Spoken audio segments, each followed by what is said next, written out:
What would shopping look like if you could walk into a store, grab what you want, and just go? Let's go, man, please! Under arrest, I said. We have a citizen's arrest going on beside St. Paul's. Oh shit! Somebody call 911. Yeah. Oh. I'm 11, so shut the fuck up. What if we could weave the most advanced machine learning, computer vision, and AI into the very fabric of a store so you never have to wait in line?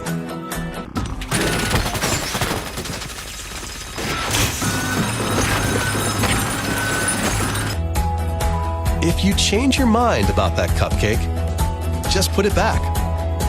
Our technology will update your virtual cart automatically.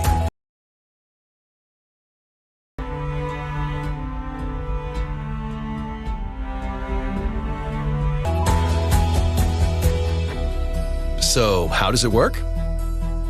We used computer vision, deep learning algorithms, and sensor fusion, much like you'd find in self-driving cars.